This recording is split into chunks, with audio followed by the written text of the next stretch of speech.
আজ আমরা দেখতে যাচ্ছি 2025 সালের সাউথ কোরিয়ার বহুল প্রতীক্ষিত এবং মোস্ট হাইট একটা ড্রামা, যেখানে আমাদের সবার পছন্দের ওপ্পা জি চ্যাং-উক ওরফে জুন অভিনয় করেছেন।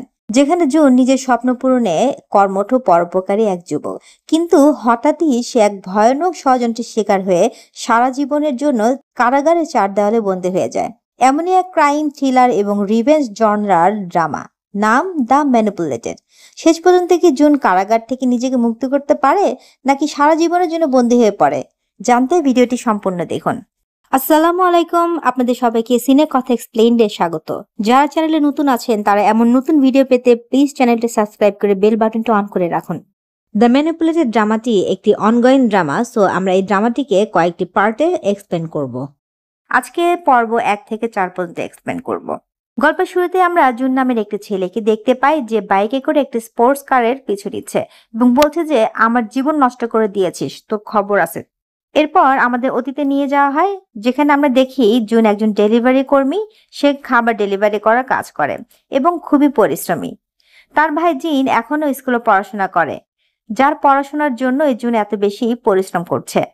কাজের ফাঁকে ফাঁকে তার ভাইয়ের খোঁজ খবর রাখে যে পড়াশোনা কেমন চলছে, খেয়েছিস কিনা, ঘুমাচ্ছিস কিনা। এরপর সে রেস্টুরেন্টে ফিরে আসে।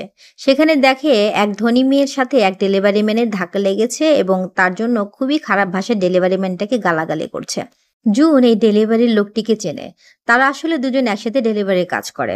ঠিক তখন সেই মেয়েটি আবারও আসে এবং ওই ডেলিভারি ম্যানের হাতে ধরা একটি খাবারের প্যাকেট রাস্তায় ছুঁড়ে ফেলে তার বয়ফ্রেন্ডের সাথে পালিয়ে যায় একটি স্পোর্টস কারে চড়ে। এই ঘটনায় জুন খুবই রেগে যায়। তখন সে খাবারের ব্যাগটি তুলে নিয়ে গাড়ির পিছু নিতে শুরু করে এবং গাড়ির সামনে স্কুটারটি থামিয়ে খাবারের ব্যাগটি গাড়ির মধ্যে ছুঁড়ে ফেলে বলে যে আপনারা এর পেমেন্ট করেন নাই। আশেপাশে সবাই তাদের দেখছিল। এবার অপমানের ভয়ে মেয়েটি তার বয়ফ্রেন্ডকে তাড়াতাড়ি বলে যে পেমেন্ট করে দাও। আর এই ঘটনার মাধ্যমে আমরা জুনের বিচক্ষণতার পরিচয় পেয়ে যাই, অর্থাৎ জুন পরিশ্রমের পাশাপাশি খুব বুদ্ধিমানও। এরপর সে রেস্টুরেন্টে ফিরে এসে এই সমস্ত কথা তার বন্ধুকে ফোন করে জানায়। তখনই সামনে থেকে তার ভাই জিনকে দেখা যায় যে সে তার বন্ধুদের সাথে এসেছে। জুন তার ভাইকে সাথে নিয়ে খেতে আসে এবং দুই ভাই খেতে খেতে কথা বলে। জুন জিজ্ঞাসা করে যে তোমার পড়াশোনা কেমন চলছে। জিন বলে ভাইয়া তুমি এত কাজ করো কেন? জুন বলে কারণ আমার কিছু স্বপ্ন আছে যেগুলো আমি পূরণ করতে চাই। জিন আরো জিজ্ঞাসা করে যে আমাদের নার্সারির কাজ কেমন চলছে, এবং আমরা জানতে পারি যে জুন খুব শীঘ্রই একটি গাছের বা নার্সারির দোকান খুলতে চলছে, যার উপর সে কাজ করছে এবং প্রায় প্রস্তুত, শুধু উদ্বোধন করা বাকি। যদি জিনের কথা বলি তাহলে সে বেশ কয়েক বছর ধরে পড়াশোনায় খুবই খারাপ এবং পরীক্ষায় ফেল করছে। এরপর আমরা দেখি তারা দুজন তাদের মাকে নিয়ে কথা বলছে, আর এখানে আমরা নিশ্চিত হতে পারি না যে তিনি বেঁচে আছেন নাকি মারা গেছেন। এর পরের দৃশ্যে আমরা জুনকে তার 3 জন বন্ধুর সাথে তার নার্সারির দোকানে দেখি। কিছু সময় পরে সেখানে সুজিও আসে। সুজি জুনের গার্লফ্রেন্ড। সবাই খুব খুশি হয়ে যায় যে জুনের নতুন দোকানটা খুব তাড়াতাড়ি উদ্বোধন হতে চলছে। বন্ধুরাও সাহায্য করছে, কিন্তু জুন এর পরিবর্তে তাদেরকে টাকাও দেয়। সুজি বলে যে তোমার পাশাপাশি এই দুটি কাজ করা উচিত নয়, এতে তোমার খুবই পরিশ্রম হচ্ছে এবং তুমি ক্লান্ত হয়ে যাবে। জুন বলে যে যতক্ষণ না আমার ভাইয়ের জিনের ভার্সিটি শেষ হচ্ছে ততদিন আমি পরিশ্রম করতে থাকবো। এরপর সুজি বলে যে আমি আজ বাড়ি যাব না, তাহলে কি আমরা একসাথে রাত কাটাতে পারি? জুন এই কথায় রাজি হয়ে যায়। তারপর দুজনে জুনের অ্যাপার্টমেন্টে চলে যায় এবং সেখানে রাত কাটায়, এবং পরের দিন সকালে জুন খুব তাড়াতাড়ি উঠে সুজির জন্য ব্রেকফাস্ট বানিয়ে নিজের কাজে চলে যায়। এরপর বাড়ি বাড়ি গিয়ে খাবার ডেলিভারি করে। নামার সময় লিফট না পাওয়ায় সে সিঁড়ি ব্যবহার করে এবং সিঁড়ির একটি ল্যান্ডিংয়ে দেখে যে একটি গাছ ছায়ে রয়েছে এবং গাছের বেশিরভাগ পাতা শুকিয়ে মারা যাচ্ছে। তাই সে গাছটিকে জুন সূর্যের আলোতে রেখে দেয় এবং মালিকের উদ্দেশ্যে একটি চিঠিও লিখে রাখে যে গাছের সূর্যের প্রয়োজন রয়েছে, তাই যেন ভবিষ্যতে গাছ ছায়া না রাখে। এবং এরপরে সে বাইরে বেরিয়ে আসে। তখনই সে সামনে দেখতে পায় যে একটা বৃদ্ধ মহিলা ভারী একটা লাগেজ টানার চেষ্টা করছে, কিন্তু পারছে না। তাই দেখে সে সেই লাগেজটিকে রাস্তার ওই পারে দিয়ে আসে। সারাদিন ডেলিভারি কাজ করার পর যখন রাতে বসে খাবার খাচ্ছিল তখন তার পেছন থেকে একটি ফোন বাজতে শুরু করে। সে রিসিভ করলে একটি মেয়ে কথা বলে ওঠে যে এই ফোনটি আপনি কোথায় পেয়েছেন? জুন লোকেশন বলে দিলে মেয়েটি বলে যে ফোনটা কি আমার কাছে পৌঁছে দিতে পারবেন? জুন বলে যে না, আমি পারবো না, আমার তো কাজ আছে, আমি এখানে দোকানে রেখে দিব, তুমি এসে নিয়ে যাও। কিন্তু মেয়েটি তখন তাকে টাকার অফার দেয়। তাই জুন রাজি হয়ে যায় এবং সেই মেয়েটির বলা লোকেশনে চলে যায়। কিন্তু জায়গাটি খুবই অদ্ভুত। চারপাশে নীরবতা, না কোনো বাড়ি আছে না কিছু। তখনই সেই মেয়েটি কল করে এবং বলে যে, তুমি কি এসে গেছো? জুন বলে যে, হ্যাঁ, তুমি কোথায়? মেয়েটি বলে যে, দেখো তুমি তো অচেনা লোক, আমি তোমার সামনে আসতে পারবো না। তাই সামনে টানেলে গিয়ে দেখো একটি বক্স আছে, তাতে ফোনটি রেখে দাও আর ওখানে যে টাকা আছে সেটা তুমি নিয়ে নাও। জুন তাই করে এবং সেই সময় একটি ট্রাক এসে পড়ে। এতে জুন খুব ভয় পেয়ে যায়। তারপর আবার তার স্কুটারে করে এসে সেখান থেকে চলে যায়। এরপর আমরা দেখি জুন তার দোকানে বসে তার মায়ের ছবির সাথে কথা বলছে। প্রতিজ্ঞা করে যে তার ভাইকে ভালোভাবে পড়াশোনা করে একজন সফল মানুষ বানাবে। তখনই জিন সেখানে আসে এবং দুই ভাই খুব খুশি মনে মায়ের সাথে কথা বলতে শুরু করে আর খাবার খায়। এখানে আমরা যতটুকু বুঝতে পারি যে আজ সম্ভবত তার মায়ের মৃত্যুবার্ষিকী ছিল। যাই হোক, সেটা আমরা পরেও জানতে পারবো। এরপর জুনকে আমরা তার বাড়িতে দেখি। বাইরে বেশ জোরে বৃষ্টি হচ্ছে, তাই সে কিছু গাছকে ভেতর নিয়ে আসে। সে গাছগুলোর ছবি তুলে সুজিকে পাঠায়। এর মধ্যে কেউ জোরে দরজা ধাক্কা দিতে শুরু করলে সে জিজ্ঞাসা করে যে কে, গিয়ে দরজা খুলে। তখনই বাড়ি থেকে পুলিশের লোকজন এসে তাকে ধরে। তার বিরুদ্ধে ধর্ষণ এবং খুনের মামলা দায়ের করে এবং তাকে গ্রেফতার করে নেয়। দেখতে দেখতে এই খবর চারদিকে দ্রুত ছড়িয়ে পড়তে লাগলো যে একজন ২০ বছর বয়সী মেয়ের সাথে খারাপ কাজ করে তার দেহকে ছোট ছোট টুকরা করে নদীতে ফেলে দেওয়া হয়েছে এবং যেই কাজটি করেছে তাকেও ধরা হয়েছে। এখন এই খবর পুরা কোরিয়া জুড়ে ছড়িয়ে পড়েছে। সুজি একটি ক্যাফেতে কাজ করা মেয়ে, যে খবর সম্পর্কে এখনো ধারণা পায়নি। সে তো জুনকে মেসেজ করে বলছে, আরে তুমি কই, আমাকে ফোন করছো না কেন? আর তখন অন্যদিকে থানায় জুনের জিজ্ঞাসাবাদ চলছিল। কিন্তু জুন বেশ চেঁচিয়ে বলে যে, আরে আমি এই মেয়েটাকে চিনতামও না, আমি এর সাথে কিচ্ছু করিনি, আমাকে ছেড়ে দাও, বিশ্বাস করো আমাকে। আর তোমাদের কাছে কি এমন প্রমাণ আছে যে আমি এমন করেছি? পুলিশ বলে যে কিছুই নাই। তখন জুন তার ফোনটা চায় যাতে সে তার বন্ধুদের জানাতে পারে যে তারা যেন তার গাছগুলোতে ঠিক মতো পানি দেয়। অফিসার বলে, আরে কি রকম পাগলা ছেলে, নিজে জান নিয়ে না আটান চলতেছে আর পড়ে আছে গাছ নিয়ে। কিছুক্ষণ পর ফরেন্সিক টিম আসে এবং তার শরীর থেকে কিছু নমুনা নিয়ে যায়। এদিকে সুজিও জুনের সম্পর্কে সব জানতে পেরে যায়। পরের দিন জুনের বন্ধুরা জেলখানায় তার সাথে দেখা করতে আসে। জুন বলে যে, প্লিজ তোমরা আমার দোকানটার খেয়াল রেখো আর আমি তাড়াতাড়ি ফিরে আসবো। বন্ধুরা বলে যে এখন তো অনেক দেরি হয়ে গেছে, কারণ পুরা দোকান মানুষজনরা ভেঙে ফেলেছে আর জুনকে নিয়ে অনেক খারাপ খারাপ কথা লিখে রেখেছে। জুন এসব জেনে হতবাক হয়ে যায়। এখন যদি তার দোকান খোলাও হয় সেখানে কেউ আসবে না। এতে জুন অনেক রেগে যায়। সে জেলখানায় খুব জোরে জোরে চিৎকার করে। সেখানে আমরা একজন উকিলকে দাঁড়িয়ে থাকতে দেখি। এই উকিলকে আপনারা অবশ্যই মনে রাখবেন যে সবকিছু দাঁড়িয়ে দেখছিল। জুন বারবার বাইরে যাওয়ার জন্য জেদ করে, কিন্তু অফিসার তাকে বলে যে তুই একজন খুনি, তুই বাইরে যেতে পারবি না। জুন অফিসারের সাথে অভদ্রতা করে বলে যে আমি তোকে ছাড়বো না, শুধু একবার বাইরে আসতে দে। আর সেই উকিল তখনও দাঁড়িয়ে সেখানে সবকিছু লক্ষ্য করছিল। এদিকে সুজি জুনের জন্য একজন উকিল নিয়োগ করে এবং তার বন্ধুরাও তার পাশে এসে দাঁড়ায়। তারা জুনকে বাইরে বের করার সব রকম চেষ্টা করবে। এরপর সুজি জুনের সাথে দেখা করতে আসে এবং জুন তার কাছে ক্ষমা চায় যে তার কারণে সুজির এত অসুবিধা হচ্ছে এবং জানায় যে আমি কিছুই করিনি, আমাকে বিশ্বাস করো। সুজি তাকে জানায় যে জুনকে সে পুরোপুরি বিশ্বাস করেছে যে জুন এমন কাজ করতেই পারে না এবং তাকে আশ্বাসও দেয় যে আমি তোমাকে বাইরে বের করেই ছাড়বো। এরপর আমরা জুনকে তার উকিলের সাথে দেখি। আমাদের প্রমাণ দরকার হবে। উকিল এমন বললেন যে সেই দিনে সে কি কি করছিল, কোথায় কোথায় ছিল, এসব তথ্যের দরকার। তখন বন্ধুরা বলে যে ঠিক আছে, জুন তো সাধারণত দিনে কাজে ব্যস্ত থাকতো, আচ্ছা আমরা তার কাছ থেকে জিজ্ঞাসা করে সব তথ্য বের করে নিব। এবং তারা সেটাই করে। সিসিটিভি ক্যামেরা এবং তাকে জিজ্ঞাসা করে একটি প্রেজেন্টেশন তৈরি করে যাতে জুন সেই দিন কি কি করছিল সবকিছু লেখা ছিল। যখন উকিল এটি দেখেন খুব খুশি হয়ে যান। তার পুরো বিশ্বাস হয় যে তারা জিতে যাবে এবং আমরা আবার কোর্টের দৃশ্যে ফিরে আসি। সেখানে জুনের উকিল সেই প্রেজেন্টেশনটা দেখাচ্ছিলেন যে সেখানে জুন সারাটা দিন কি কি করছিল। সে সারাটা দিন কাজে ব্যস্ত ছিল, তাহলে জুন সেখানে গিয়ে কিভাবে সেই খারাপ কাজটা করতে পারে, ঠিক কিনা? তারপর অন্য উকিল বলেন যে হ্যাঁ, জুন একজন ভালো মানুষ, পরিশ্রমী আমরা মানি, কিন্তু তারপর জুনকে সেই বিল্ডিংয়ের ভিডিও দেখানো হয় যে তুমি যখন ডেলিভারি দিতে ওই বিল্ডিংয়ে যাও সেই একই বিল্ডিংয়ে সেই মেয়েটিও থাকতো। তো এখন বলো, তুমি ডেলিভারির পর দেরি করে কেন সেই বিল্ডিং থেকে বেরিয়ে এলে? জুন জানে যে সেখানে সিঁড়িতে একটি গাছ শুকিয়ে যাচ্ছিল দেখে আমি সেটাকে সঠিক জায়গায় রাখি। তারপর গাছের মালিকের উদ্দেশ্যে একটি নোট লিখে রাখি, তাই আমার একটু দেরি হয়ে গিয়েছিল। এরপর একটি সিসিটিভি ভিডিওতে দেখানো হয় যে যেখানে জুন সেই বৃদ্ধ মহিলাটার সুটকেসটি টেনে নিয়ে যাচ্ছে, কিন্তু বৃদ্ধ মহিলাটাকে সেই ভিডিওতে কোথাও দেখা যায় না। তাই সবার মনে হয় যে সুটকেসে লাশ ছিল, কারণ একই সুটকেস নদীর ধারেও পাওয়া গিয়েছে যেখানে সেই মৃতদেহটি মিলেছিল। তো জুন এসব দেখে প্রায় পাগল হয়ে যায় যে এই দুইটা জিনিস কিভাবে মিলতে পারে। উকিল আরো বলেন যে ভিকটিমের ফোন তোমার কাছেই ছিল। জুন তো আরো অবাক হয়ে যায়, জিজ্ঞাসা করে এর মানে কি।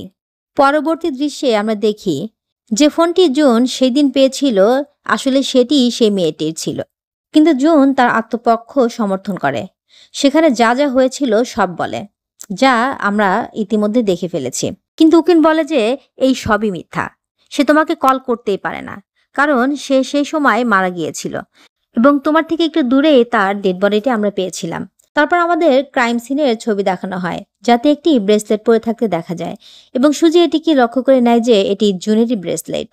কিন্তু এই বিষয়টি আর এখানে পুরো কোর্টের কেউ জানে না।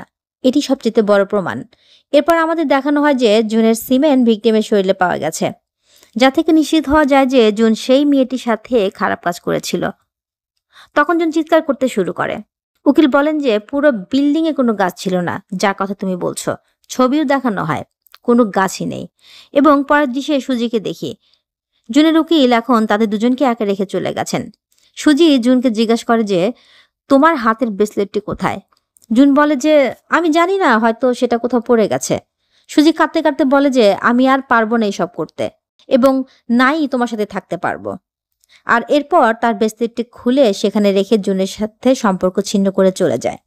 এরপরের দৃশ্যে জুনকে একটি বড় জেলখানায় দেখা যায়, যেখানে অনেক অপরাধীর সাথে বড় বড় অপরাধীও ছিল। তাকে সেখানে ট্রান্সফার করা হয়েছে এবং আমরা দেখতে পাই যে একজন অপরাধী তাকে লক্ষ্য করে হাসছে, যেন সে এরই অপেক্ষা করছিল। জুন তো এই পরিবেশ দেখে খুবই ভয় পেয়ে যায়। আর এইখানেই প্রথম পর্বে শেষ হয়। এপিসোড 2 এর শুরু হয় জেলে। সবাইকে জানানো হচ্ছে যে এখানে কি করতে হবে, কিভাবে থাকতে হবে আর কি কি নিয়ম রয়েছে। আর এর সাথে সাথে সবার মেডিকেল পরীক্ষাও করা হয়। পরের দিন জুনের সাথে দেখা করতে আসে সেই আইনজীবী যাকে আমরা এপিসোড 1-এ দেখেছিলাম জুনের জেলের দিকে এক দৃষ্টিতে তাকিয়ে থাকতে। মনে আছে নিশ্চয়ই, যাকে আমি বলেছিলাম যে মনে রাখতে। তার নাম স্যাং। সে জানায় যে সে জুনকে সাহায্য করতে চায় আর তার জুনের উপর সম্পূর্ণ ভরসা আছে। জুন বলে যে আমি তো কিছুই করিনি, আমি সেই মেয়েটাকে দেখিনি পর্যন্ত, আর কখনো কথাই হয়নি তার সাথে। স্যাং বলে যে আচ্ছা ঠিক আছে, তুমি আমাকে সব বলো, যা যা তোমার জীবনে আছে আর যা যা ঘটছে। জুন তাকে সব বলতে শুরু করে এবং সে ব্রেসলেটের কথাটাও বলে যেটা ডেড বডির কাছে পাওয়া গিয়েছিল। কিন্তু সে তো সেখানে কখনো যায়নি, তাহলে তার ব্রেসলেটটা কিভাবে যেতে পারে সেখানে। তারপর একটু ভেবে জানায় যে আমার ব্রেসলেটটা আসলে আমার ভাইয়ের ঘরে পড়ে গিয়েছিল, কিন্তু সেখান থেকে ডেড বডির কাছে কিভাবে চলে গেল তা আমি জানি না। স্যাং বলে ঠিক আছে, তুমি এখন বলো যে তোমার ভাই কোথায় থাকে, আমি তার সাথে গিয়ে কথা বলবো। এর পরের দৃশ্যে আমরা দেখি যে জুনকে কিছু কয়েদি ধরে একজন লোকের কাছে নিয়ে আসে। তার নাম হলো ডেক্সু, জেলের ডন, যাকে সবাই ভয় পায়। ডেক্সু বলে যে ছোট, এখানে কয়দিন থাকবি তুই। জুন সেখান থেকে পালিয়ে যাচ্ছিল, কিন্তু তাকে আবারও ধরে খুব মারধর করে। ডেক্সু আবারও জিজ্ঞাসা করে যে বলে উত্তর দে, নালে তোর আমরা হাত কেটে দিব। জুন ভয় পেয়ে বলে যে পুরো জীবন, এবং আমাদেরও ধাক্কা লাগে যে তার যাবজ্জীবন জেল হয়ে গিয়েছিল। ডেক্সু বলে আরে কেমন লোক তুই, একটি মেয়ের সাথে এরকম বাজে ব্যবহার করে তাকে টুকরো টুকরো করে নদীতে ফেলে দিছস, তোর তো জিঙ্গা ডালা করে ছাড়মো। তখনই এই গার্ডরা এসে যায়, তাই তারা জুনকে ছেড়ে দেয়। জুন আবার তার রুমে চলে যায়, আর সেখানে তার সাথে একটি ছেলেও থাকে। সে তাকে জিজ্ঞাসা করে যে তুই মেয়েটার সাথে যা করছস কইরা মজা পাইছস না, বলে তার দিকে কিছু একটা ছুঁড়ে মারে, যার মধ্যে থেকে একটা কার্ড পড়ে। কার? হ্যাঁ ঠিক ধরেছেন, সেই আইনজীবী স্যাংয়ের। কিছুক্ষণ পর সবাই খাবার খেতে আসে, যেখানে ডেক্সু কয়েকজন কয়েদিদের ধরে মারছিল। ডেক্সু মেরে মেরে কয়েদিদের কাছ থেকে টাকা ছিনিয়ে নেওয়ার কাজও করছে। জুন এসব দেখে খুব ভয় পেয়ে যায়। তখনই তার সাথে এখানে দুটো ছেলে দেখা হয়, যারা তাকে নিজেদের সাথে নিয়ে আসে এবং তার সাথে কথা বলতে থাকে। বলে যে ডেক্সুর থেকে দূরে থাকবি, তার সাথে কথাও বলবি না, কারণ সে এখানকার ডন এবং খুব খারাপভাবে মারে। আর এর কারণ হচ্ছে তার ছোট বোনের সাথে কিছু ছেলে খারাপ কাজ করেছিল, যার ফলে সে ওই ছেলেদেরকে মারে এবং তার জেল হয়ে যায়। তুমি এর থেকে অবশ্যই দূরে থাকো, তুমি আমাদের সাথে থাকো। আর তারা জুনকে ভালোভাবে খেতেও দেয়। খাওয়ানোর পরে এই দুজন ছেলে তাকে ভুলিয়ে ভালিয়ে একটা রুমে নিয়ে যায়, যেখানে আরো একজন লোক আগে থেকেই ছিল। আর সেখানে তারা তিনজন মিলে জুনের সাথে খুবই বাজে কাজ করে এবং তারপর তাকে মারধরও করে। এখন জুনের অবস্থা কেমন তা তো আপনারা বুঝতেই পারছেন। পরের দৃশ্যে স্যাং জুনের সাথে দেখা করতে আসে। এবং জানায় যে তোমার ভাই আত্মহত্যা করেছে। এবার এটা শুনে জুনের মাথা ঘুরে যায়, কারণ তার কাছে এখন আর কিছুই অবশিষ্ট নেই। না তার পরিবার রইল, না তার প্রেমিকা রইল। পুরো জীবনটাই নষ্ট হয়ে গেছে। তাই সে রাতে ফাঁসি লাগানোর চেষ্টা করে আর নিজের ভাইয়ের কথা ভাবতে থাকে। সে প্রায় মরতেই বসেছিল, কিন্তু এমন সময় তার ভাই এসে বলে যে, তুমি এসব কেন করতেছো? তোমার এমন করা উচিত হচ্ছে না। তুমি কেন জীবন ত্যাগ করবে? কারণ তুমি তো মৃতপ্রায় গাছেও প্রাণ ফিরিয়ে আনো, আর এখন কিনা নিজেই মরে যাচ্ছ। এরপর আমরা জুনকে জেলের ভিতরে দেখি। তাকে বাঁচানো হয়েছিল। আর এখানে আমাদের সাথে নতুন একটা চরিত্রের সাথে দেখা হয়, যার নাম ইউনসিক। তিনি একজন কয়েদি আর চার্চের ফাদারও। তিনি জুনকে চেনেন, কারণ জুন বারবার এখানে জেলের ক্লিনিকে আসতো, কারণ জুন কমসে কম 3 থেকে 4 বার আত্মহত্যার চেষ্টা করেছিল। জুন তার বন্ধুদের সাথেও দেখা করা বন্ধ করে দিয়েছিল, আর এভাবেই দিন কেটে যাচ্ছিল। কয়েদিদেরকেও চার্চে আনা হয় সময় মতো, যাতে তারা প্রে করতে পারে। ঝাঁসাসোকে কেক খাওয়ানো হয় এবং এর ম্যানেজমেন্টের কাজ ইউনসিক করেন। এখানে সে কয়েদিদের ভালো শিক্ষা দেয়। ইউনসিক জুনের এমন অবস্থা দেখে খুব মায়া হয়। জানায় যে, দেখো, জেলে এমনই হয়। যা তোমার শুরুর দিকে হয়েছিল সেটা আমার সাথেও হয়েছিল। আমাদের সবার সাথেই হয়। জেলে তুমি মুক্ত। তোমার কাছে এখন অনেক সময় আছে। তুমি এখানে কিছু শিখতে পারো। পড়াশোনা করো, ওয়ার্কআউট করো, অথবা চাষবাদ করো। যেটা তোমার পছন্দ হয় সেটাই করো। এখানে থাকার অভ্যেস করে নাও, কারণ এখানেই তোমাকে থাকতে হবে। জুনের কাছে এমনিতেই বাঁচার আর কোনো আশা নাই, কিন্তু সে ইউনসিকের কথা মেনে নিজেকে ব্যস্ত রাখতে শুরু করে। সে তার ফ্রি টাইমে ওয়ার্কআউট করে, বাইবেল পড়ে, আর সেখানে জেলের একটু জায়গা দেখে চাষও শুরু করে দেয়। একজন গার্ড সবসময় জুনের দিকে নজর রাখত। জুনের উপরে সে খুব ইমপ্রেসড হয়ে গেছিল এবং তার মনে হয় যে জুন নির্দোষ। যখন কয়েদিদের মন মেজাজ খারাপ হতো, তখন জুনকে ধরে তারা খুব বাজেভাবে মারধর করত, কিন্তু জুনের কোনোই প্রতিবাদ করতো না। সে শুধু তার ফ্রি সময়ে ওয়ার্কআউট করত। এর ফলে দেখতে দেখতে সে তার নিজের শরীরকে খুবই স্ট্রং করে তোলে। আর এভাবে পুরো 5টা বছর কেটে যায়। এখন আমরা আরো একটি নতুন চরিত্রের সাথে পরিচিত হই, যার নাম হান। আর একে আপনারা মনে রাখবেন। সে একটা অন্ধকার ঘরে দাঁড়িয়ে বড় একটা স্ক্রিনে সিসিটিভির ফুটেজগুলো দেখছিল। আসলে সেই ভিডিওর মাধ্যমে একজন ছেলের উপর নজর রাখছিল। আমরা জানতে পারি জুন এবং সে গার্ডের ভিতরে খুব ভালো সম্পর্ক তৈরি হয়েছে। পুরো 5টা বছর কেটে গেছে, যা অনেকটা সময়। গার্ডকে গাছ লাগানোর ব্যাপারে পরামর্শ দিতে থাকে যে, তোমার এই গাছটা লাগানো উচিত, ওই গাছটা লাগানো উচিত না, এইসব, এবং জিজ্ঞাসা করে যে কেউ কি তোমাকে বিরক্ত করে। জুন কিছুই বলে না। গার্ডকে নিজের একটা গাছ দেখে বলে যে এটা শুকিয়ে যাচ্ছে, এবং এটা সম্ভবত সেই গাছ যেটা আমরা এপিসোড 1-এ সিঁড়িতে দেখেছিলাম, কারণ এর ট্রিটমেন্টটাও একই, রোদে বসিয়ে দেওয়া হয়েছে। তখন ইউনসিক আসে এবং ওকে বোঝায় যে, দেখো, তুমি তো খুব ভালো করছো। আর তাদের মাঝেও খুব ভালো সম্পর্ক গড়ে উঠেছে। এরপর ইউনসিক ওকে একটা ব্রেসলেট দেয়, যেটা তাদের ভগবানের ছিল, এবং বলে যে এটা তোমাকে সেফ রাখবে। জুন জিজ্ঞাসা করে যে, তুমি এটা আমাকে কেন দিচ্ছ, কি হয়েছে? ইউনসিক বলে, কারণ আমি আজ জেল থেকে মুক্তি পাবো। জুন বলে যে, তাহলে তুমি বাড়ি যেয়ে কি করবা? ইউনসিক জানায় যে সে তার বাবার দোকান চালাবে। আর জুন জিজ্ঞাসা করে যে, তুমি আমাকে কেন সাহায্য করেছিলে? ইউনসিক বলে, কারণ তুমি ভালো লোক এবং আমার বিশ্বাস তুমি একদিন জিতবে এবং এখান থেকে অবশ্যই মুক্তি পাবে। জুনের কাছে এমনিতেই বাঁচার আর কোনো আশা নেই। আর বাইরে গিয়েই সে কি করবে? বাড়ি তো আর তার জন্য কেউ অপেক্ষা করে নেই। তখনই জুন সেখানে কিছু কয়েদিদের একটি ছেলেকে মারধর করতে দেখে। আর আপনারা যদি একটু খেয়াল করে দেখেন, তাহলে চিনতে পারবেন যে এ সেই ছেলে যাকে হান কিছুক্ষণ আগে সিসিটিভিতে দেখছিল। আর এ থেকে আমরা ধরে নিতে পারি যে এই ছেলেটিকেও ফাঁসিয়ে জেলে ঢুকিয়ে দেওয়া হয়েছে, যেমনটা জুনকে ঢুকানো হয়েছিল। তো যাই হোক, জুন এখন ইউনসিকের জায়গা নিয়ে নিয়েছে, চার্জ সামলানোর কাজটা করে, এবং আজ সে এই ছেলেকে ডাকে এবং তাকে সামনে বসে তাকে সাহস যোগায়, যেমনটা ইউনসিক জুনের বেলায় করেছিল, এবং বলে যে তোমার বাইবেল পড়া উচিত, তোমার মন ভালো থাকবে। এই ছেলেটার নাম সিন। সে বলে, ইস, যদি আমি সেই মেয়েটার ফোন না ধরতাম আর ওই মেয়েটার কথায় এসে টাকার লোভে সেটা দিতে না যেতাম। এই কথা শুনে জুন অবাক হয়ে যায়। সে একটু একটু করে তাকে জিজ্ঞাসা করে যে, তুমি আসলে কি বলতে চাচ্ছ? সিন বলে যে, ভিকটিমের শরীরে আমার ফিঙ্গারপ্রিন্টও পাওয়া গিয়েছে, কিন্তু আমি তো কখনো সেখানে যাইনি মেয়েটির সাথে দেখা করতে, তাহলে তার কাছে আমার ফিঙ্গারপ্রিন্ট কিভাবে গেল? একজন উকিল এসেছিল আমাকে সাহায্য করতে, কিন্তু উল্টা ফাঁসিয়ে দিয়েছে। বলে সে উকিলের আইডি কার্ড দেখায়, এবং এ হলো স্যাং। হ্যাঁ, এ হলো সে যে শুরুতে জুনকে সাহায্য করতে চেয়েছিল। মানে, যা জুনের সাথে হয়েছিল সেটা সিনের সাথে হয়েছে। আর সিনের পর সবচেয়ে শকিং কথা এটা জানায় যে, আমি যে স্যাংকে বলেছিলাম যে আমার মা কোথায় থাকেন, ঠিক তার পরের দিন আমার মা আত্মহত্যা করেন। আর আমি জানি যে আমার মা কখনো এমনটা করতে পারেন না, কারণ তিনি খুবই সাহসী মহিলা ছিলেন। জুনের পাশাপাশি এখন আমরা বুঝতে পারি যে জুনের ভাই আত্মহত্যা করেনি, তাকেও মারা হয়েছিল। এবং জুনের থেকে অ্যাড্রেসটা স্যাংই নিয়ে গিয়েছিল। এই দৃশ্যটা নিশ্চয়ই আপনাদের মনে আছে। জুন পুরোপুরি হতবাক হয়ে যায়, সারা রাত ভাবতে থাকে এবং সকালে হঠাৎ বাইরের আওয়াজ শুরু হলে বাইরের যে দেখে যে সিন বাইবেলের পাতা খেয়ে নিজের জীবন দিয়ে দিয়েছে। জুন খুবই রেগে যায় এবং কোনো রকমে স্যাংকে ডাকে। স্যাং তো খুশি মনে আসে, জিজ্ঞাসা করে যে কি হয়েছে, আমাকে বলো, কি তোমার কি কিছু মনে পড়ছে? আমি তোমার কেস রিওপেন করব। জুন বলে যে এখানে একজন কয়েদি মারা গেছে, সে আপনাকে চিনত। স্যাং বলে হ্যাঁ হ্যাঁ চিনতাম, তার নাম সিন ছিল। জুন বলে আচ্ছা বলেন, আমাকে কি আপনার খুনি মনে হয় নাকি কিছু লোক আমাকে ফাঁসিয়ে দিয়েছে? স্যাং বলে তুমি কি চাও, মানে কি বলতে চাইছো? জুন বলে যে সিনের মাকে তুই মারছস না? স্যাং বলে এবার আমার এখান থেকে যাওয়া উচিত। জুন ওকে ধরে এবং জিজ্ঞাসা করতে থাকে যে তুই আমার ভাইকে মারছিস না, বল আমাকে। স্যাং এই কথাটা স্বীকার করে, বলে যে হ্যাঁ।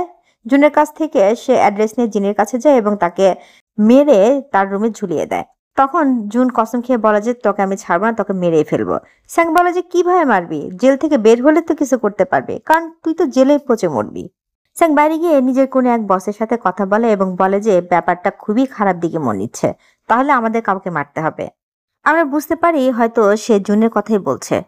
এরপর আমরা দেখতে পাই জুন বাইবেলটা ফাদারকে ফেরত দিয়ে দিয়েছে, কারণ সে আর এখন শান্তি রাস্তায় চলবে না। টেবিলের নিচ থেকে সে পেরেকটা বের করে নেয়, আর এর মধ্যে দিয়ে দ্বিতীয় পর্ব শেষ হয়ে যায়। তৃতীয় পর্বে আমরা হ্যানকে দেখি, যাকে দ্বিতীয় পর্বে দেখানো হয়েছিল একটা সিসিটিভিতে একটি ছেলেকে দেখছিল এবং পরে তাকে জেলে ঢুকিয়ে দিয়েছিল। আমরা ধরে নিতে পারি যে এই ড্রামার সেকেন্ড লিড চরিত্র সে এবং এই দ্বিতীয় চরিত্রটি সবচেয়ে বড় কাণ্ড ঘটাতে চলছে। এই লোকটি বেশ ধনী ব্যবসায়ী এবং তার মূর্তি সংগ্রহের খুব শখও আছে, আর সে লোকদের ব্ল্যাকমেলও করে থাকে। আর যে ছেলেটিকে সে জেলে পাঠিয়েছিল সে অন্য কারো অপরাধের শাস্তি ভোগ করছিল। আর প্রকৃত অপরাধী একজন ধনী ব্যক্তির ছেলে। তার সাথে কথা বলে জানাচ্ছিল যে যে ব্যক্তি তোমার ছেলের অপরাধ নিজের কাঁধে নিয়েছিল সে বাইবেলের বই খেয়ে নিজের জীবন দিয়ে দিয়েছে। এরপর সে একটি মিটিংয়ে চলে যায় এবং যেখানে তাকে স্যাং কল করে। হ্যাঁ, এই সেই উকিল যাকে আমরা দ্বিতীয় পর্বে দেখেছিলাম। শেষে সে বলেছিল যে আমাদের জুনকে মারতে হবে কারণ সে সবকিছু জানতে পেরে গেছে। এরপর হান একজন লোককে কল করে যে কিনা খুন খারাপের কাজ করে। যদিও সে একজন পেশার ডাক্তার, কিন্তু আমরা দেখতে পাই যে সে কাউকে পেট কেটে মারছিল। আমরা জেলে জুনকে দেখি, আবার সেই গ্যাংস্টারের লোকগুলো তাকে ধরে নিয়ে যাচ্ছিল মারার জন্য। এটি তাদের রোজকার কাজ, তাকে মারা তাদের রুটিন। জুন বলে যে আজ আমাকে মারতে পারবি না।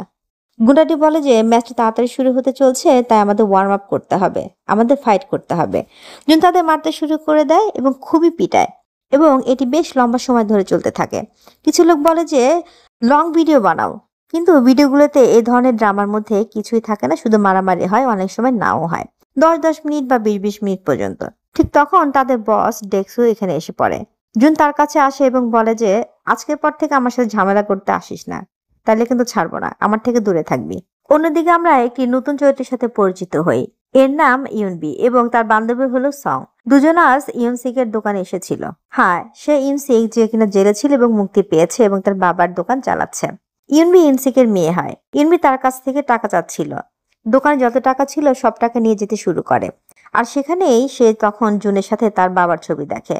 সে বলে যে বাহ, তুমি তো জেলের ভিতর পরিবার তৈরি করে নিয়েছো, তুমি বড় বড় পাপ করছো, চার্চে যেতা, ভগবান কি তোমার পাপ ক্ষমা করে দিবে মনে করছো? তোমার সাথে তুমি যা তা ভোগ করে এসেছো, বলে সে চলে যেতে শুরু করে। তখনই ইউনসিক বলে যে কিছুটা টাকা রেখে যাও, আমার খাবার আসছে। সে কিছু টাকা রেখে চলে যায়। কিছুক্ষণ পর চার্চের ফাদার আসেন এবং তাকে বাইবেলটি ফিরিয়ে দিয়ে বলেন যে জুন ফিরিয়ে দিয়েছে। ইউনসিকের কাছে খুব অদ্ভুত লাগে যে সে কিভাবে বাইবেলটি ফিরিয়ে দিতে পারে। আমার তো মনে হয় সে এবার কিছু করতে চাচ্ছে। আর এরপর আমরা দেখি ডেক্সুর ইগোতে হাত লাগায় সে রাগ করে বসে আছে, কারণ জুন তাকে বারণ করে দিয়েছে লড়াই করার জন্য, আর এতে সে খুবই ইনসাল্টেড বোধ করছে। আর পুরা জেলে খবর ছড়িয়ে গেছে যে জুন ডেক্সুর লোকদের মেরেছে, তাকে ভয় দেখিয়েছে। ডেক্সুর ভয় এখন একেবারে শেষ হয়ে গেছে। ডেক্সুকে আর কেউই ভয় পায় না, আর ডেক্সু এ কথা শুনে নেয় এবং কয়েদিদের মারতে শুরু করে দেয়। ঠিক তখনই সেখানে একজন ট্যাটুম্যান প্রবেশ করে। আমরা তাকে ট্যাটুম্যান বলেই ডাকবো। খুবই বিপজ্জনক লাগছিল তাকে। এমনিতেও এরও জেলে খুব ক্ষমতা চলে, খুবই গুন্ডাগিরি করে। ডেক্সুর সাথে তার খুবই শত্রুতা। আর এই মুহূর্তে ডেক্সু তাকে টেনে নিয়ে একটা চড় মেরে দেয়। ট্যাটু বলে যে হ্যাঁ, কিচ্ছু হয় নাই, তুই একদমই দুর্বল। ঠিক তখনই গার্ডরা ডেক্সুকে ধরে ফেলে এবং তাকে ভিতর নিয়ে যায়। অফিসার জিজ্ঞাসা করে যে কেন মারলে ওকে তোমরা, আমাকে বলো। আমি শুনেছি যে কাল জুন তোমাকে অপমান করছিল। ডেক্সু লজ্জা পেয়ে যায়। অফিসার বলে যে চিন্তা করো না, কিছুদিনের মধ্যে জুনকে আমরা মারতে চলছি। কিছু লোক আসবে জেলে, তাকে শেষ করে দিবে। তাই তুমি এখন তার থেকে দূরেই থাকো। এবং নতুন কয়েদিও আসবে, যাদের মধ্যে 2জন কয়েদিকে আমি তোমার সাথে রাখার জন্য পাঠাবো। আর এখানে আমরা বুঝতে পারি যে এই 2জন কয়েদি হয়তো জুনকে মারার জন্যই আসবে, আর সেই কথাই বলছিল এরা। এরপর আমরা দেখি জুনের সাথে দেখা করতে ইনসিক এসেছে। দুজনের মধ্যে স্বাভাবিক কথা হয়। ইনসিক জিজ্ঞাসা করে যে তুমি বাইবেল কেন ফিরিয়ে দিলা? আমি যা ভাবতেছি তুমি কি তাই করতে চাচ্ছ? সে বলে যে হ্যাঁ, আমি কিছু করতে চলছি, আর এখান থেকে আমি পালাতে চাই কারণ আমি নির্দোষ, আমি কোনো ক্রাইমই করি নাই। এর পরের দৃশ্যে দেখি ডেক্সু বসে আছে আর তার লোকেরা বারবার বলছে যে আমাদের জুনকে মেরে দেওয়া উচিত, সে আপনার সাথে খারাপ ব্যবহার করছে, ভালো করে নেই। ডেক্সু বলে যে এখন শান্ত থাকো, আমাদের অফিসার কিছু করতে না করেছেন। এরপর আমরা দেখি জুন তার সেলে বসে আছে আর তার হাতে একটা ম্যাপ আছে যা ইনসিক তাকে দিয়ে গেছে। এটা ব্যবহার করে জুন এখান থেকে পালাতে চায়। এরপর জুন পরিকল্পনা শুরু করে দেয় যে গার্ডরা কোথায় আছে, কয়টা দরজা, তাদের সময়সূচি কখন, সবকিছু লক্ষ্য করে, যেখান থেকে অনেকগুলো দৃশ্য দেখানো হয় এবং পালানোর জন্য সবচেয়ে সহজ উপায় কোনটি এবং সবচেয়ে সহজ সময় কোনটি হবে সেটি দেখায়। যে জোন বি থেকে খুব সহজে পালানো যায় কারণ পালানোর দরজা সেখানে আছে, কিন্তু সে এখন জোন এতে আছে, তাই সে এখন জোন বিতে যাওয়ার জন্য পরিকল্পনা শুরু করে দেয়। আজ রাতে ডেক্সুর একজন লোক আসে তার সেলে এবং দুজনে ঘুমানোর চেষ্টা করে চুপচাপ। রাতে সে লোকটি জুনের উপরে আক্রমণ শুরু করে দেয়। জুন মারামারির পর তাকে জিজ্ঞাসা করে যে কে তাকে পাঠিয়েছে, আর দুজনের মধ্যে খুব মারাত্মক লড়াই হয়। এবং সকালে যখন সব কয়েদি সেল থেকে বাইরে আসে তখন ডেক্সু অপেক্ষা করছিল যে আমার লোক জুনকে মেরে দিয়ে বেরিয়ে আসবে, কিন্তু আগে জুন বেরিয়ে আসে। তখন ডেক্সুর মুখ দেখার মতো হয় এবং তারপর সে লোকটি বের হয়ে আসে যাকে জুন রাতে খুব মেরেছিল। দুপুরে খাবারের সময় জুন ডেক্সুর কাছে আসে এবং সবাই তাকে মারার জন্য দাঁড়িয়ে যায়, কিন্তু সে তার লোকদের বসিয়ে দেয়। জুন বলে যে চল, সরি বল আমাকে, আমি বলছিলাম না যে আমার সাথে ঝামেলা করিস না, তো কেন তুই এই লোকে পাঠালি আমার ছেলে? ডেক্সু বলে যে আমি সরি বলবো না কোনোদিন। জুন বলে যে আমি শুনছিলাম যে তোর বোনের সাথেও কিছু খারাপ কাজ করেছিল ছেলেরা, তারপরে তুই তাদের মেরেছিলে, কিন্তু আমি জানি যে ছেলেরা নয়, বরং তুই নিজেই নিজের বোনের সাথে সেই খারাপ কাজ করছিলি। এরপরেই তোকে এখানে নিয়ে আনা হয়। এটা শুনে ডেক্সুর মাথা খারাপ হয়ে যায় আর তাকে মারতে শুরু করে দেয়। এর মধ্যে গার্ডরা এসে যায় এবং ধরে দুজনকে আলাদা করে দেয়। জুন ইচ্ছা করে এই ঝামেলাটা করেছিল যাতে তার সেল পাল্টে দেওয়া হয়, এবং সেটাই হয়। ট্যাটু বসে দেখছিল এবং হাসছে, বলে যে দুইজনই জোকার। ডেক্সুকে ওদিকে অন্য সেলে ঢুকিয়ে দেওয়া হয় এবং আজ চাষ করার সময় জুন গার্ডের কাছ থেকে কিছু জিনিস চেয়েছিল। গার্ড বলে যে তুমি এগুলো দিয়ে কি করবা? সে বলে যে প্লান্টে লাগাবো, আর সে জিনিসটা কি আমরা সেটা পরে দেখব। তো সে জিনিসটাকে জুন টবের মাটির নিচে খুব ভালোভাবে লুকিয়ে টবটিকে একটি ঘরের কোণে রেখে দেয়। এরপর রাতে আমরা জুন এবং তার সেলমেটকে দেখি। সে আবার জিজ্ঞাসা করে যে বল তোরে কেন ডেক্সু আমার কাছে পাঠাইছে? সে কিছুই বলে না। পরদিন জুন বিয়ের একজন কয়েদিকে খুব পিটায় এবং তাকে গায়েব করে দেয়। ফলে সেখানে একটি জায়গা খালি হয় এবং সেখানকার কাজ করার জন্য লোক লাগবে।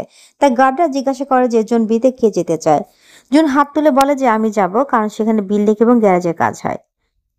এরপর আমরা দেখি যে জুন গার্ডের কাছ থেকে কাদা চেয়েছিল, যা সে চাবি বানানোর জন্য ব্যবহার করতে চেয়েছিল। জুন কাদার ফর্মাটিকে প্লান্ট নিচে লুকিয়ে রাখে। পরের দিন কয়েদিদের ভ্যাকসিনের জন্য ডাক্তার আসে, এসেই হানের কিলার ডাক্তার যে জুনকে মারার জন্য এসেছে। এরপর এক এক করে সব কয়েদিদের আনা হয়, কিন্তু জুন তখন বিল্ডিং এবং গ্যারেজের কাজে ব্যস্ত। একজন অফিসার আসে এবং বলে যে আমার গাড়িটা খারাপ হয়ে গেছে, এটাকে ঠিক করে দাও, আর আমি তোমার জন্য খাবার নিয়ে আসছি ততক্ষণে, কারণ তুমি তো খাওনি। আর এই সুযোগটা খুবই ভালো, সে ছাড়া আর কেউই নেই, সবাই চলে গেছে। তাই তাড়াতাড়ি জুন নিজের জন্য পালানোর চাবি তৈরি করে নেয়। এরপর অফিসারের গাড়িটি ঠিক করতে শুরু করে এবং যখন সে যেতে চায় তখন অফিসারটা বলে যে থামো, এবং তাকে স্ক্যান করে, কিন্তু তার কাছে কিছুই পাওয়া যায় না, এমনকি চাবিও না। জুন তারপর যেতে শুরু করে। তখনই ট্যাটু তাকে ধরে ফেলে এবং তার সাথে বন্ধুত্ব করতে চায়। বলে যে দেখ, আমি আর তুই দুজনেই ডেক্সুকে ঘৃণা করি, তাই দুজন মিলে তাকে মেরে দিব। কিন্তু জুনের কোনো রকম আগ্রহ থাকে না তার সাথে বন্ধুত্ব করার। সে চুপচাপ চলে যেতে শুরু করে। তখন ট্যাটুর লোকেরা তাকে বিরক্ত করে, কিন্তু ট্যাটু বারণ করে দেয়। এরপর জুন সেখান থেকে চলে যায় এবং খাবার থেকে চাবি বের করে। এতে আমরা বুঝতে পারি যে সে চাবিটা খাবারের মধ্যে লুকিয়ে রেখেছিল। এরপর সে সেলে চলে আসে। অফিসারের সাথে দেখা হয়, বলে কালকে ফাইটিং ম্যাচ আছে, আমি তোমার উপর অনেক টাকা লাগাইছি, তোমাকে জিততেই হবে। আর এই জন্য তোমাকে ভ্যাকসিন নিতে হবে না, আজ তুমি ফাইট করবা। আমি তোমার জায়গায় অন্য কাউকে পাঠিয়ে দিছি। আর আমরাও দেখি যে সেই অফিসার জুনের মতো একই পোশাক পরে একই নাম্বার দিয়ে অন্য একজন কয়েদিকে পাঠিয়ে দিয়েছে। আর সেই কয়েদির সাথে কি হয়েছিল, ভ্যাকসিন দেওয়া হয়েছিল নাকি বিষ দেওয়া হয়েছিল, এখানে আমরা তা জানতে পারি না। জুন তার পরিকল্পনায় ব্যস্ত থাকে যে তাকে এখান থেকে পালিয়ে যেতে হবে, কিন্তু এর মধ্যেই অফিসার এসে যায় এবং তাকে লড়াইয়ের জন্য যেতে বলেন। টাটু সেখানেই ছিল এবং বলে যে আমাদের সাথে বন্ধুত্ব করে নাও, দেখছো তো সামনে কতজন দাঁড়িয়ে আছে, সবাইকে মারতে হবে, তবেই তুমি জিততে পারবা।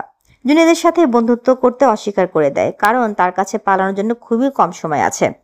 তাই জুন তাড়াতাড়ি রিঙে নেমে যায় এবং সমস্ত প্রতিপক্ষকে মেরে মেরে ফেলে দেয়, বলে আমি জিতে গেছি এবং এখান থেকে পালাতে শুরু করে। ট্যাটু পিছন থেকে বিরক্ত হয়ে চিৎকার করছিল যে তুমি ভালো করতেছো না। জুন পালাচ্ছিল, তখনই সামনে সেই গার্ড দেখা যায় যে তার বন্ধু, এবং সে ওই ডাক্তারকে সাথে নিয়ে দাঁড়িয়ে আছে। বলে, আরে জুন, তোমার ভ্যাকসিন নেওয়া হয়নি না, তাই আমি এদেরকে এখানে নিয়ে এসেছি, চলো ভ্যাকসিন নিয়ে নাও। এরপর তার ছেলে ভ্যাকসিন দেওয়া হয়, কিন্তু এখানে মজার ব্যাপার হলো যে আমরা জানতে পারি না যে অবশেষে তাকে ভ্যাকসিন দেওয়া হয়েছিল নাকি বিষ দেওয়া হয়েছিল, যা আমরা পরবর্তী পর্বে জানতে পারবো। পর্ব 4 শুরু হয় যেখান থেকে জুনকে ভ্যাকসিন দেওয়া হয়েছিল সেখান থেকে, এবং ডাক্তার বাইরে এসে হানকে মেসেজ করে জানিয়ে দেয় যে সে জুনকে বিষ দিয়ে দিয়েছে এবং জুনের কাহিনী আগামী 30 মিনিটের মধ্যে শেষ হয়ে যাবে। চার্জ থেকে জুন যে পেরেক টেনেছিল তা সে সেলের ভিতরে লুকিয়ে রেখেছিল, সেটি বের করে সে স্টোরেজ রুমে যায় এবং পেরেক দিয়ে শর্ট সার্কিট করে দেয়, যার ফলে বিদ্যুৎ বিচ্ছিন্ন হয়ে যায় এবং সব ক্যামেরা বন্ধ হয়ে যায়। জুন এই সুযোগেরই সদ্ব্যবহার করে এবং তার পরিকল্পনা অনুযায়ী কাজ শুরু করে দেয়। সে প্রথমে তার পোশাক পরিবর্তন করে এবং তারপরে অপেক্ষা করতে থাকে এবং পালাতে শুরু করে। এর মাঝে পুলিশের সন্দেহ হয়, কিন্তু তাদের মনে হয় যেন কোনো ইঁদুর লাফিয়ে বেড়াচ্ছে, তাই তারা তেমন মনোযোগ দেয় না। কোনো মতে জুন পালিয়ে সামনের দিকে চলে আসে। জেলের বাইরে কিছুটা দূরে ইয়ানসিক তার গাড়ি নিয়ে দাঁড়িয়েছিল জুনের জন্য, যাতে করে জুন আসা মাত্রই তারা সেখান থেকে পালিয়ে যেতে পারে। তখনই জুনের গার্ড বন্ধুটি সেখানে আসে। সে ইয়ানসিককে দেখে জিজ্ঞাসা করে, আরে এতদিন পর তোমার সাথে দেখা হলো, তুমি এখানে কি করতেছো? ইয়ানসিক জানায় যে সে কার জন্য অপেক্ষা করছিল কিন্তু দেরি হয়ে গেছে। তখন গার্ডটি বলে, আচ্ছা ঠিক আছে, চলো আমার গাড়িতে করে তোমাকে সেখানে পৌঁছে দেই। কিন্তু ইয়ানসিক বলে যে না, আমার কাছে গাড়ি আছে, তুমি চাইলে চলে যেতে পারো। সেই সময় জেল থেকে গার্ডের কাছে ফোন আসে আর বলে যে আরে তুমি বাইরে ঘুরে বেড়াচ্ছ আর জেলে এত দূর হয়ে গেছে, তাড়াতাড়ি আসো, তুমি এখানকার কিচ্ছু পরিষ্কার করো না, তাড়াতাড়ি চলে আসো। এই সময় জুনের উপর ভ্যাকসিনটির প্রভাব পড়তে শুরু করে এবং সে বাইরে বেরিয়ে আসে। সে এমন একটি জায়গায় এসে বসে যেখানে পরিবারের লোকেরা তাদের জেলের বন্দী থাকা সদস্যদের সাথে দেখা করতে আসে। সেখানে সে একজন বৃদ্ধাকে দেখে যার ছেলে এখানে বন্দী আছে। যদিও বৃদ্ধা তাকে খুব ভালোবাসেন এবং খাবারও নিয়ে এসেছেন, কিন্তু তবুও সে গালমন্দ করতেছে, বলতেছে এমন একটা অযোগ্য সন্তানের জন্ম দিছি, দেখো এখনও আমাদের এত কষ্ট দিচ্ছে। জুনের অবস্থা এখন খুবই খারাপ হয়ে যাচ্ছে এবং সে তার ঘড়িটির কাজ ভেঙে ফেলে।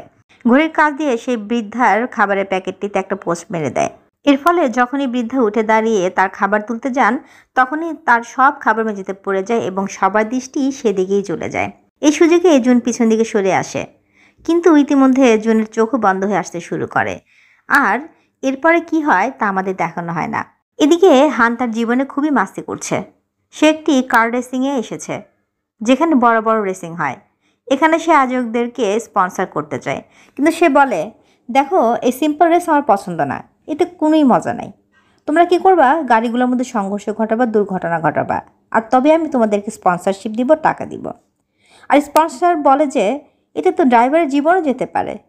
আর তাই হান রাগ করে সেখানে কোম্পানিকে টাকা না দিয়েই চলে আসে এবং বাড়িতে ফিরে আসে। আর সে খুবই বোর ফিল করে। তার সামনে একটি শহরের ফুল 3D মডেল রাখা আছে, যেখানে বিল্ডিং, রাস্তা, গাছ সবই রয়েছে। সেখানে সে গাড়ির মধ্যে সংঘর্ষ ঘটায় এবং খুবই মজা পায়। মনে হচ্ছিল সে খুব ভয়ানক কিছু করতে চলছে। তখনই সেখানে একজন মহিলা আসেন। ইনি আসলে হানের দেখাশোনা করতেন। তিনি জিজ্ঞাসা করেন যে কেমন আছো, কি করতেছো তুমি? হান চুপিসারে তার পরবর্তী বা নেক্সট পরিকল্পনাটি তাকে জানায় এবং সেও সাইকোপ্যাথের মতো হাসতে শুরু করে। এক অর্থে সে হানকে সমর্থন করছে। সে জানে যে হান পাগল। এখন হান এখানে কি পরিকল্পনা করছিল তা আমরা পরে দেখব। আপাতত হান এখান থেকে বেরিয়ে একজন সিনিয়র পুলিশকে সাথে নিয়ে সোজা জেলে চলে যায়। জেলের অফিসারটি ভয়ে চুপ করে দাঁড়িয়ে থাকে। সিনিয়র অফিসারটি বলে যে ইনি যা বলবেন সব মেনে চলবা। আর বলে ভয় সেখান থেকে পালিয়ে যান। এতে জেলের অফিসারটি বেশ চিন্তিত হয়ে পড়ে আর ভাবে যে আরে এই লোকটি কে, যাকে দেখে আমাদের বড় বসও ভয় পেয়ে যাচ্ছেন। সে হানকে তখন জিজ্ঞাসা করে যে আপনি কে আর কেন এখানে এসেছেন, আর উনি বা কে হন আপনার। হান বলে তিনি আমার কে হন আমি তা জানি না, কিন্তু হ্যাঁ আমার তোমার কাছে কাজ আছে। এখানে জেলে আমার অনেক বন্ধু আছে, তুমি কি আমার বন্ধু হবা? এবং তারপর তাকে ঘুষ দেয়, টাকা দেয়, কিছু স্বর্ণও দেয় এবং বলে যে আমার কিছু কয়েদি দরকার, যারা সবচেয়ে বিপজ্জনক হবে, খুন খারাপিতে ওস্তাদ, খুবই ভয়ঙ্কর এই টাইপের কিছু কয়েদি। আর তুমি এখান থেকে বেআইনিভাবে তাদেরকে বের করে আমার কাছে পৌঁছায় দেবা। অফিসারটি প্রথম অস্বীকার করে। এতে হ্যান বলে যে ঠিক আছে, তাহলে আমি অন্য কিছু করবো যা মোটেও ভালো হবে না, আর তাদের মধ্যে কী চুক্তি হয় তা আমরা একটু পরে দেখব। এদিকে জুনের গার্ড বন্ধুটি সিসিটিভি চেক করছিল। মনোযোগ দিয়ে দেখার পর সে বুঝতে পারে যে জুন কিভাবে পালানোর পরিকল্পনা করছিল এবং কিভাবে পালিয়েও গেছে। এরপর আমরা আবার জুনকে দেখি। বেচারা আসলে পালাতে পারেনি, সে ক্লিনিকের ভিতরেই আছে। বাইরে গিয়ে সে অজ্ঞান হয়ে পড়ে গিয়েছিল এবং তাকে তুলে ভিতর নিয়ে আসা হয়েছে। ডাক্তাররা তাকে বলে যে তাকে বিষ দেওয়া হয়েছিল, কেউ তাকে মারার চেষ্টা করছিল, তুমি মরতে মরতে বেঁচে গেছো। তখন তার বন্ধু গার্ডটি আসে এবং জিজ্ঞাসা করে যে তোমার কি হয়েছিল, আর ইঁদুর মারার বিষই বা কেন খাইলা তুমি, আমাকে বলো। আর বাইরে গিয়ে তো তুমি অজ্ঞান হয়ে পড়ে গেছিলা, কেউ কেউ তো এটাও বলতেছে যে তুমি এখান থেকে পালানোর চেষ্টা করছিলা, কিন্তু তোমাকে বিষ কে দিল তুমি কি জানো? আর হ্যাঁ, আজকের পর থেকে এখান থেকে পালানোর চেষ্টা করবা না আর চিন্তাও করবা না। জুন বলে দয়া করে তুমি ইয়ান্সিকে গিয়ে ধন্যবাদ জানাতে পারো। গার্ডটি বলে এর মানে কি, কি বলতে চাইতেছো তুমি? গার্ডটি তখন ইয়ান্সিকের কাছে যায় এবং তাকে ধন্যবাদ জানায় এবং জানতে চায় যে এর মানে কি। ইয়ান্সিক বলে যে আমি জানি না এর মানে কি। এরপর আমরা টাইটুকে দেখি। তার কাছেও খবর আসে যে জুন ইঁদুরের বিষ খেয়ে বাইরে পালাচ্ছিল, কিন্তু টাটু বুঝতে পারে না যে আসলে যে পালাতে চাইবে সে কেন ইঁদুরের বিষ খাবে। তাই সে বুঝতে পারে যে আসলে জুনকে কেউ বিষ দিয়েছিল। এদিকে অফিসার ডিএক্সোকে সেল থেকে বের করে দেয় এবং সতর্কও করে দেয় যে এখন যেন সে মারামারি না করে। আমি এখান থেকে তোমাকে বের করে দিচ্ছি, তুমি জাস্ট এখান থেকে চলে যাও। ডিএক্সো বাইরে এসেই জুনকে খুঁজতে শুরু করে এবং তার লোকদেরকে জিজ্ঞাসা করে যে জুন কোথায় আছে। তার লোকেরা জানায় যে জুন ক্লিনিকে আছে এবং এই ঘটনা ঘটছে। ঠিক তখনই ক্লিনিকের আলো নিভে যায় আর বাইরে গার্ড বন্ধু ডাক্তারকে জিজ্ঞাসা করে যে কি হয়েছে। ডাক্তার বলেন যে আমি জানি না কি ঘটতেছে, তুমি যাই দেখো। আরও বলেন যে এখন কি ঘটতেছে সেখানে আমি এর জন্য দায়ী না। গার্ডটি বুঝতে পারে এবং ভেতরে ছুটে যায়। আমরা ডিএক্সকে দেখি যে তার গুন্ডাদের সাথে নিয়ে সে ক্লিনিকের ভিতরে ঢুকেছে জুনকে মারার জন্য। তারা বিছানায় ছুরি দিয়ে কোপাতে থাকে, কিন্তু জুন সেখানে নাই, উপরে বসে আছে। আর এরপর জুন তাদেরকে মারতে শুরু করে, বেশ ভালোভাবে মারে। বাইরে গার্ড তখন চলে আসে এবং ভিতরে ঢুকতে চায়, কিন্তু ডিএক্সের লোকেরা তাকে ঢুকতে দেয় না, কারণ তারা মনে করছে যে ভেতরে জুনকে পিটাচ্ছে। আসলে জুনই তো উল্টা ওদেরকে পিটাচ্ছে। তাই গার্ডটি সেখান থেকে চলে যায়। এদিকে আমরা আবার অফিসারদেরকে দেখি। সে ঘুষের টাকাগুলো ভাগ বাটোয়ারা করছিল এবং বলছিল যে দেখো এত টাকা তো সবার কাছে থাকে না, আমাদের শুধু এখান থেকে ভয়ঙ্কর খুনি কয়েদিদের বাইরে পাঠাতে হবে, আর এটা খুবই ভয়ানক। এদেরকে জাস্ট লুকায় পাঠাতে হবে, কেউই জানতে পারবে না, কিন্তু এর বদলে অনেক টাকা মিলবে। ঠিক তখনই গার্ড ইমার্জেন্সির সাইরেন বাজিয়ে দেয়। সবাইকে ক্লিনিকের দিকে ডাকে এবং পুলিশ সহ সবাই দৌড়াতে শুরু করে। এমনকি জেলের কয়েদিরাও জুনকে বাঁচাতে আসে, কিন্তু জুন বিপদে নেই। এখন জুনই কিছু লোকের জন্য বিপদ হয়ে উঠেছে। সে ডিএক্সো এবং তার লোকদেরকে খুবই পিটাইছে। ডিএক্সো তখন দাঁড়িয়েছিল এবং হঠাৎ করে সে জুনকে চাকু মেরে বসে, কিন্তু জুনও তাকে খুব ভালোভাবে পিটায় আর বলে আমাদের এখন থেমে যাওয়া উচিত। ডিএক্সো বলে আমাকে মেরে ফেলো, নয়তো আমি থামবো না। জুন তার কান কেটে দেয়। তখনই সিকিউরিটি গার্ড চলে আসে এবং জুনকে একটি নির্জন সেলে বন্ধ করে দেয়, যেখানে এতদিন ডিএক্সো বন্ধ ছিল। সেলটি একেবারেই অন্ধকার। তখনই সেখানে জুনের ভাই জিনকে দেখা যায় এবং সে জিজ্ঞাসা করে ভাই এখন কি করবা? জুন বলে আমি জানি না এখন কি করবো, আমার তো কোনো প্ল্যানই নাই, কি করব বুঝতে পারতেছি না। তখনই কেউ তার মুখে কাপড় ঢুকিয়ে তাকে টেনে নিয়ে যায়। জেলের বাকি ভয়ঙ্কর কয়েদিদের সাথেও একই ঘটনা ঘটে। তাদের মাথার উপর কাপড় দিয়ে ঢেকে নিয়ে একটি ট্রাকে তুলে দেওয়া হয়। আসলে এদেরকে হানের জন্য নিয়ে যাওয়া হচ্ছিল, যেমনটা তাদের চুক্তি হয়েছিল।